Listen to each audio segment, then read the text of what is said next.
Survival survival even animals survive. उसमें क्या है, मनुष्य के पास अगर बुद्धि नहीं होती तो man is the weakest animal of the earth. लेकिन एक कॉग्निटिव इंपल्स आया कभी उसके जीवन में, उसने उसका जीवन बदल गया, सर्वश्रेष्ठ बनाया। लेकिन केवल खाना पीना, प्रजा बढ़ाना, ये तो पशु भी करते हैं ना। जो ताकतवर है वो जी लेगा। This is the law of the jungle, survival of the fittest. This is a truth applicable to animals, not to humans. In humans, the fittest persons will make others survive. The fittest will help weakest to survive. That is human excellence. Human excellence यानी क्या है? Excellence in everything. But it must be human. What is this human? Human is to use your own faculties to make the world survive, to make the world grow, to make it a happier, a peaceful world.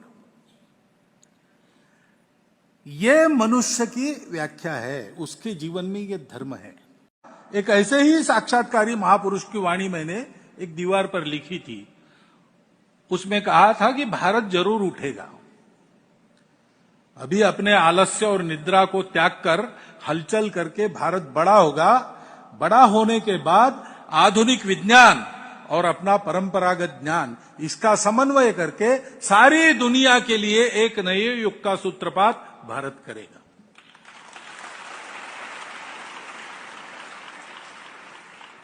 बारह साल पहले मैंने पढ़ा था, तुमने कहा ये तो विवेकानंद ने भी कहा है, ये तो इसने भी कहा है, उसने भी कहा है।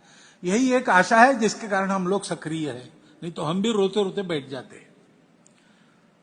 लेकिन आज ऐसी स्थिति नहीं है। आज हम ये बताते हैं तो लोगों को विश्वास इसलिए होता है कि उनको भी इसके लक्षण चारों ओर दिखते हैं।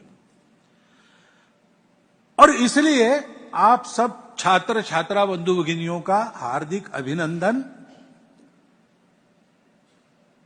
आप अभी शुरू करेंगे काम करना, काम करते करते उस धुन में लग जाएंगे।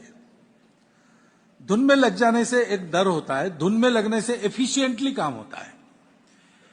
If you are practised then you work mechanically, extra effort नहीं करना पड़ता। Efficiently, mechanically you work very accurately and bring the results. But then the thoughtful working is lost if you are not alert.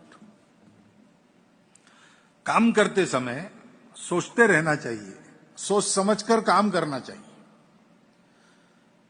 ये जो काम हमारा होने वाला है, उस समय सब प्रकार का पुरुषार्थ करते समय हमको ये ध्यान में रखना पड़ेगा कि भौतिक जगत के सब क्षेत्रों में भारत को उत्कृष्ट बनाना है। मानवता को उत्कृष्ट बनाने वाला उत्कृष्ट भारत खड़ा करना है।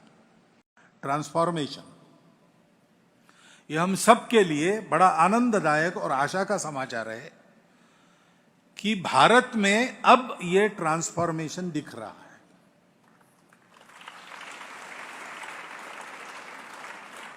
अब दिख रहा है, इसका मतलब अभी हुआ है ऐसा नहीं है। भारत के इस नवोत्थान का सूत्रपात 1857 के बाद जो विचार मंथन हुआ उसमें से हुआ। उस समय स्वामी विवेकानंद जैसी विभूतियां हो गई, उन्होंने हमको एक दिशा दिखाई। मैं एक नाम ले रहा हूं उनका, प्रातिनिधिक। संपूर्ण देश में ऐसी विभूतियां उस समय हुई थी और with in different words they carried the same message. वही अविद्या मृत्युम तीर्थवा विद्या मृतम अश्नुते। और भारतवर्ष को बड़ा होना है क्योंकि दुनिया में इस तत्व की स्थापना होनी है। धीरे धीरे वो प्रोसेस चल रही।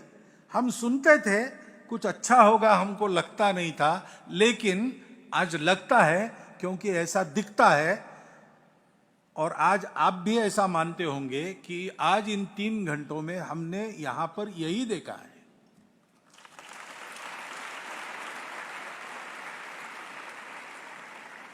मैं देश में घूमता हूं, इसलिए छोटे प्रसंगों से लेकर ऐसे प्रसंगों में भारत के इस नवोत्थान का और दुनिया का धर्मोन्मुख होकर अपने आप को शांतिपूर्ण, सुखी, सुंदर दुनिया बनाने का काल अब आ गया है, ऐसी साक्ष्य देने वाले प्रसंग अनेक दिखते हैं। उसमें आज का एक बड़ा प्रसंग ये है, ये ट्रांसफॉर्मेशन है।